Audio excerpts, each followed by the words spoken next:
waxtaane di téere bi nga xam ni kii di Cheikh Yérim Seck di journaliste bu ràññeeku nag fii ci Sénégal génnee na ko semaine bi ñu génn loolu leen nag bokk na ci li nga xam ni ci moom lañ gën a waxtaanee nag ci li nga xam ne moom mooy semaine bi surtout nag fi nga xam ni moom mooy ci réseaux sociaux yi ñu ci bari nag génn nañ joxe seen jàngat ci téere bile mu baax ak mu safaano joxe nañ li nga xam ni moom mooy seen jàngat waaye balaa ñuy jàll ci li nga xam ni moom mooy loolu rek dañ lay laaj comme à chaque fois ni ma koy defee ban appréciation nga amoon ci li nga xam ni moom mooy téere bi nga xam ne Cheikh Yérim Seck daal dina koy génnee. Bon, déjà, man, appréciation bi ma ci am, déjà, je suis un peu mitigé. En tout cas, depuis que j'ai entamé la lecture, je suis un peu mitigé parce que connaissant l'intellectuel qui est Cheikh Yérim Seck, je pense que bu doon bind bu demoon bay bind genre benn livre boo xamante si nii livre bu am portée bi surtout un livre de plus de 240 pages et puis mu ci wax ci histoire politique Sénégal je pense que déjà moom mënoon na jox àq li nga xamante si ni moom mooy bind parce que déjà livre dafa nekk lu doy waar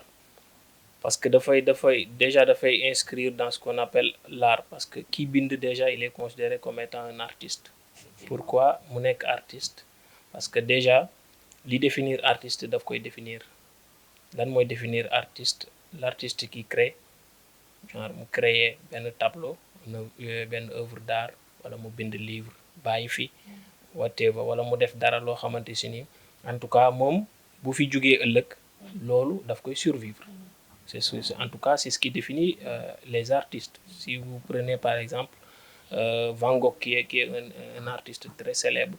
pourquoi Van Gogh ñi nga xamante si ni par exemple ñoom la jamono dool ñu fàtte leen te fàtte woon Van Gogh parce que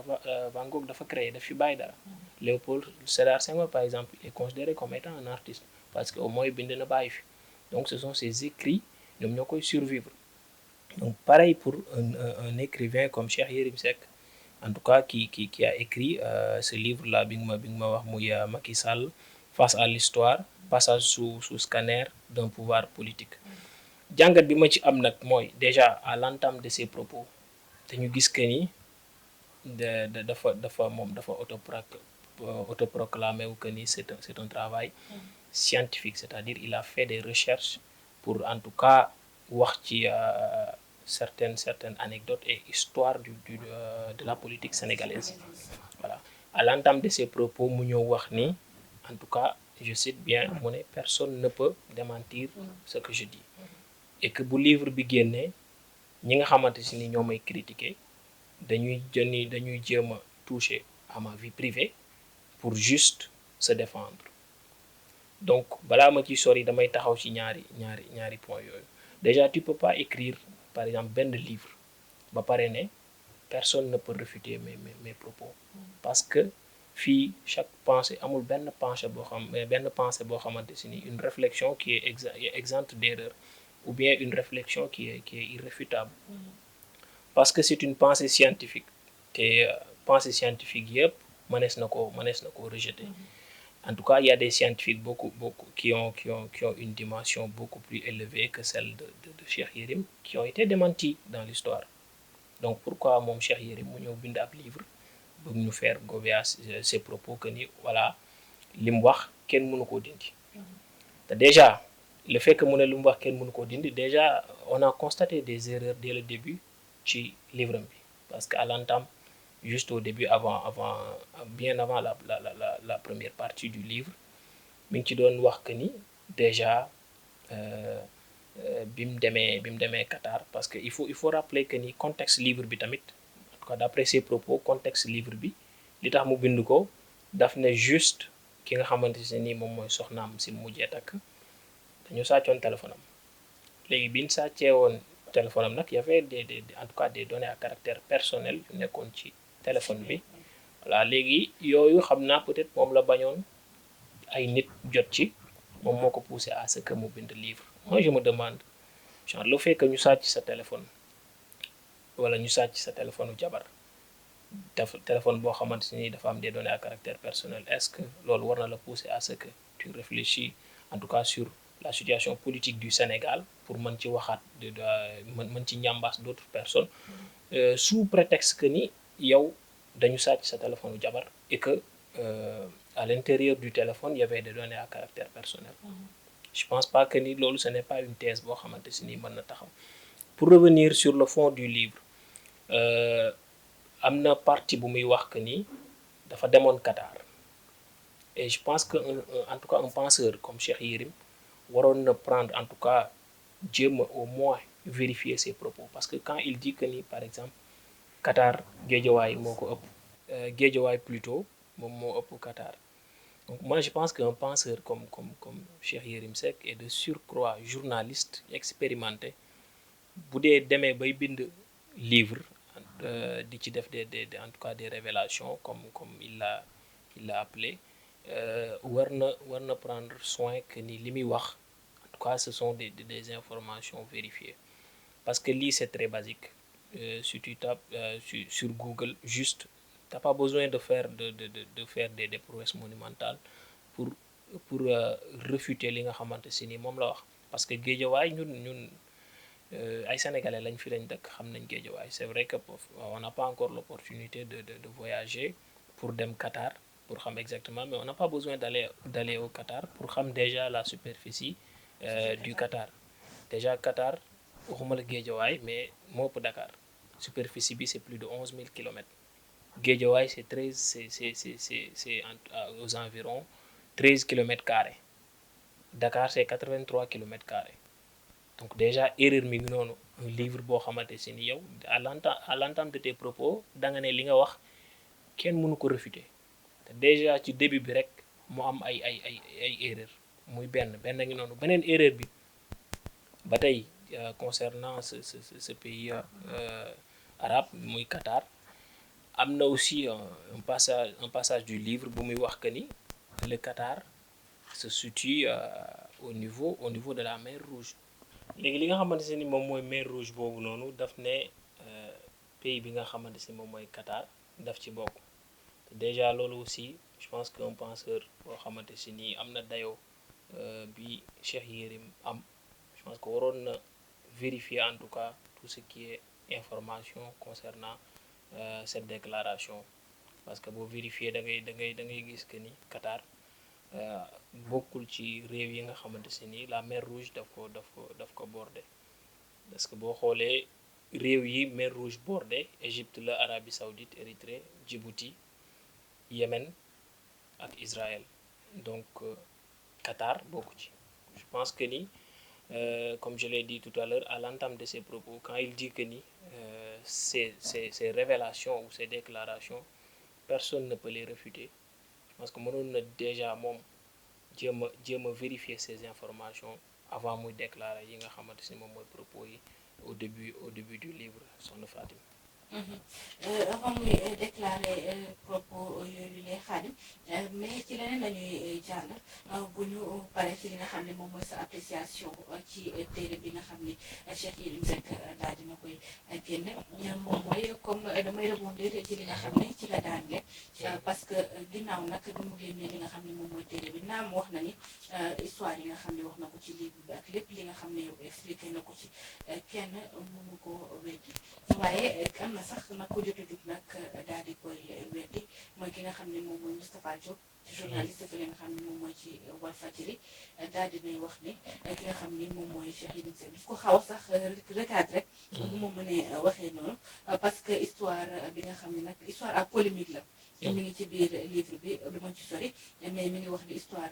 bile mi ngi daté de 2012 dafa dak changé ñi nga xam ne moom mooy tuuti xaw ko maquillé tuuti waaye histoire bi 2012 la xew. Effectivement journaliste bi di Moustapha Diop juste après en tout cas l'annonce de la publication du livre def na benn live ci Walf di jéem a en tout cas apporter des éclairages sur une partie en tout cas boo xamante si ni ça concerne un leader politique en l'occurrence Ousmane Sonko. Donc dans le livre il y a une partie c'est le chapitre 16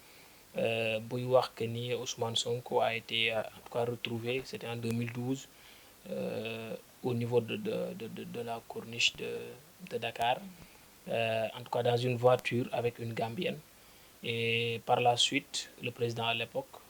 bi nekkoon Abdoulaye Wade, m'a notifié son ministre de l'Intérieur à l'époque, qui était Ousmane Ngom, comme c'est une affaire en tout cas privée, faut pas déjà presse bi jot ci, et puis jarul à ce que justice di ci dugg. Léegi Moustapha Diop moom lim xamle mooy daf ne cette histoire existe bel et bien, c'est-à-dire am na benn leader politique en tout cas boo xamante ni fekkoon nañ ko en tout cas dans des situations pas très catholiques au niveau de la corniche, et c'était en 2012, ça c'est vrai, sauf que selon Moustapha Diop, en tout cas c'était pas Ousmane Sonko, mais c'était un autre leader politique boo xamante si nii moom il a pris le soin de ne pas donner le nom, parce que nee na en tout cas éthique am ak déontologie am mayu ko muy wax ki nga xamante si ni moom mooy la personne concernée. Donc ça, ce sont les propos de Moustapha Diop. Mais bon, analyse bi ma ci am rek déjà boo xoolee Cheikh Yérim au début, en tout cas je vais pas dire au début sax, mais boo xoolee quelque temps ci ginnaaw dafa defoon benn sortie, def benn déclaration wax que ni dafay def en tout cas retrait au niveau des médias pour s'occuper de sa famille, yar ay doomam, tout ça. Loolu la waxoon, ça tout le monde ñi ñëpp jotoon nañ ci. Et quelque temps après mu ñëwaat defaat une sortie, et sortie bi mu def dañu gis que ni déjà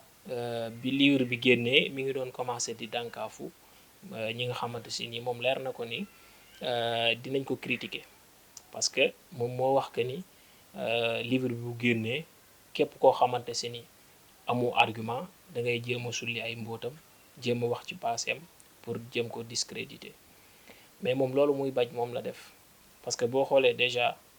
wax na ci Ousmane Sonko. C'est vrai que parti boobu moo gën a siiw, parce que en tout cas les sympathisants de Sonko génn nañ parti boobu, partagé ko partout sur les réseaux sociaux, commenté ko. Mais yemul ci Ousmane Sonko kese, parce que boo xoolee livre bi ci chapitre 3 bi fi muy waxee ci Marième Faye Sall, dafa wax ci vie privée ki nga xam ne si moom mooy président Macky Sall, non pas première dame mais plutôt président Macky Sall. Am na une partie bu mu doon wax que ni président daf ko mës a invité këram mu dem fa, et à l'époque président da doon tux, bi mu ko invité ci salon bi président commencé tux, léegi bi Marième Faye ñëwee daf ko nëbb.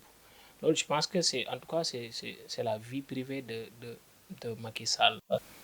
Pape Alé Niang moom déjà dañ ko jàpp ci information yoo xamante si ni ñoom nee nañ information yum divulgué du information yu wér, te gis nañ que ni depuis la publication du livre, en tout cas il y a des personnes yoo xamante si ni elles ont été citées dans le livre, ñoom porté nañ plainte. Ku ci mel ni capitaine Touré porté na plainte, Ousmane Sonko wax na ne porté na plainte, Cheikh Tidiane Ndiaye aussi moom aussi porté na plainte. Donc pour l'instant am na ñetti plainte, mais est-ce que plainte yooyu dina am suite? Bon c'est bon bu fekkee am na, mën na nekk en tout cas une analyse recevable de la part en tout cas de certains sympathisants de Ousmane Sonko, parce que dans une démocratie tu peux pas avoir ce qu'on appelle deux poids deux mesures. Parce que il y avait des penseurs yu doon wax que ni genre dans une démocratie waroo jël ñenn ñi, par exemple ñenn ñi di leen yóbbu ci yoon, jël ñeneen ñi làq leen. Je pense que c'était Montesquieu qui disait ça. Faut pas faire de la démocratie une toile d'araignée où entre les plus forts et restent les plus faibles. Donc je pense que ni justice bu fekkee dañ ko établir dafi war a nekkal ñëpp, ku wàcc yoon mu dal sa kaw, mais au Sénégal parfois dañuy gis que ni des personnes yoo xamante si ni dañu def lu dul yoon, mais comme dañu fare ci camp bi, dañu fare ci ce sera en tout cas deux poids deux mesures, c'est-à-dire établir une loi boo xamante si ni c'est destiné pour une certaine classe, et puis établir la même loi pour en tout cas jéem a protéger ñoo xamante si ni say soi-disant sympathisants lañ say soi-disant alliés lañ quoi parti politique en quelque sorte. ñu jàll nag ci dernier point bi Khadim balaa ñuy jeexal moom mooy livre bi timing bi nga xam ni ci la ko ki nga xam ni moom mooy Cheikh Yérim Seck di journaliste bi rek daal di génne jamono boo xam ne ñu ngi wax ay accident ñu ngi wax yi xew ci réew mi maanaam dund bu cher gi ak yokkute yi nga xam ne am na ñi ngi wax ni ci réew mi li nga xam ne moom mooy ay rapport Cour des comptes yooyu yëpp ñu koy cité ci li nga xam ne moom mooy ci réew mi ñu bari jàpp ne loolu le dafay ñëw ngir calmer coow yooyu le ngir ñëpp dem concentré wu ci li nga xam ni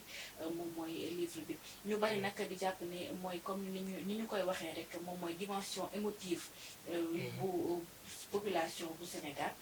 dañu koy nattee foofu nag gis nañ booba tey livre bi rek la nit ñi di waxtaanee. Effectivement, c'est vrai que le peuple sénégalais est un peuple très sensationnel parce qu'à chaque fois dañuy gis que ni benn événement day am ñu coow ci beneen ñëwaat ñu coow ci fàtte l'événement précédent ainsi de suite parce que récemment gis nañ fi en tout cas le rapport de la Cour des comptes qui a fait énormément de bruit mais maintenant kenn déggatu ko derrière il y avait l'histoire des accidents là avec Sikilo ak récemment l'accident qui s'est produit à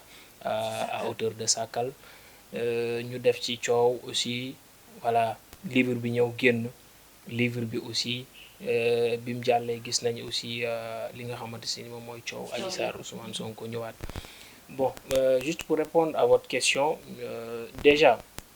mën nañ jàpp que ni timing bi peut-être c'est téléguidé bon qui l'a téléguidé bah je sais pas mais peut-être on peut dire que le timing est téléguidé d'autant plus que dans un an dañuy dem ci des élections présidentielles que le livre a été publié le 15 janvier dernier donc disons que dans un an parce que février 2024 le prochaines élections présidentielles donc timing bi je pense que c'est très bien choisi parce que actuellement comme je l'ai dit tout à l'heure am na un leader politique boo xamante si ni il est cité en tout cas dans le livre ci une histoire de mœurs et ce même leader politique instant bi yoon daf ko joxoñ baaraamu tuuma et puis je veux pas qu'on se limite seulement du timing il y a aussi l'enjeu et le jeu l'enjeu c'est quoi l'enjeu je pense qu'il y a que Cheikh Yérim qui peut apporter en tout cas des solutions là-dessus parce que tout à l'heure wax naa la que ni un certain temps ci ginnaaw dafa waxoon que ni dafay def retrait pour s'occuper tout ce qui est de sa famille quoi maintenant mu ñëw génnee un livre wax ci loo xamante si ni y a une histoire de mœurs derrière ñëw ne bu kenn xaawi suturaam buñ koy tontu ba pare ci biir livre bi moom mu xaawi ci sutura yi ñoo xamante si ni ay mbokk lañu am ñoo xamante si ni aussi dañu bëgg a def carrière politique ak ñeneen je pense que yow bu fekkee da ngay ñaan benn mbir